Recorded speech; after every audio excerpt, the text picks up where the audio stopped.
항저우 아시안게임 한중 남자축구 8강전 당시 포털 사이트 다음에서 중국팀이 한국팀의 견조 클릭 응원을 더 많이 받은 것과 관련해 여권이 이를 드루킹 시즌이라고 규정하고 범정부 태스크포스, TF를 꾸리는 등 여론조작 프레임을 확산시키고 있다.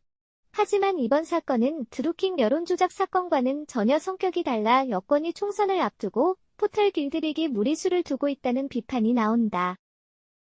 다음 클릭 응원 사건은 19대 대선 댓글 조작 파문을 일으켰던 드루킹 사건과는 두 가지 측면에서 다르다.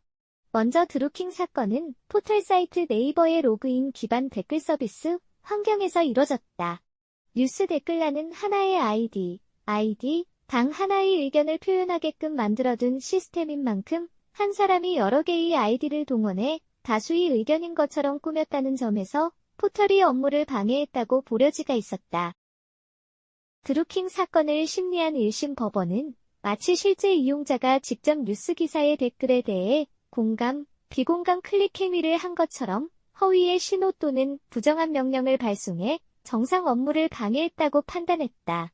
또 이런 행위는 포털에 대한 회원들의 신뢰를 떨어뜨려 네이버에 피해를 입혔다고 봤고 이 판단은 대법원에서 확정됐다. 반면 클릭 응원은 비로그인 서비스를 기반으로 한다.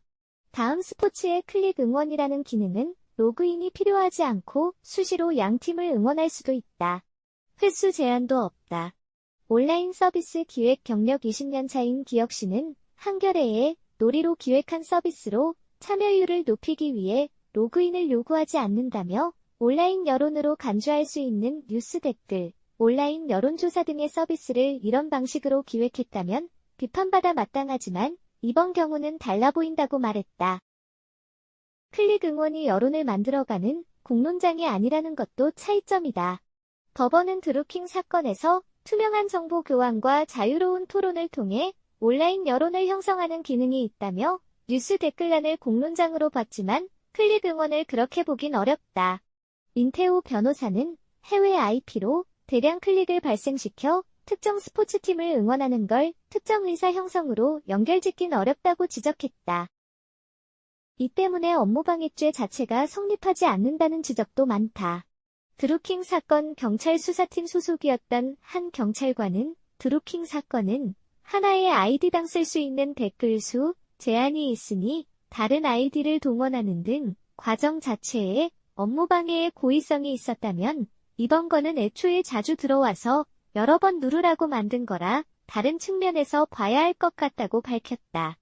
여러 번 응원하기 위해 매크로를 사용한 것에 대해 이옥형 변호사는 포털이 매크로를 방지하기 위한 기술적 조처를 하고 있는데 그걸 뚫고 매크로를 쓴 거라면 업무방해 소지가 있지만 방지 장치가 없는데 단순히 매크로를 이용한 것이라고 한다면 불법이라고 보기엔 다소 무리가 있다고 말했다.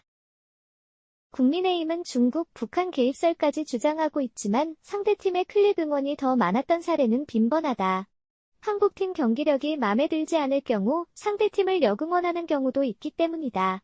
실제 지난달 한국 사우디아라비아 친선 축구 경기, 한국 키르기스스탄 아시안게임 남자축구 16강전 모두 한국팀 응원 비율은 각각 48%, 15%에 그쳤다. 지난해 9월 한국 카메룬 친선 축구 경기 땐 카메룬 응원 비율이 한때 80%대까지 치솟았다고 한다.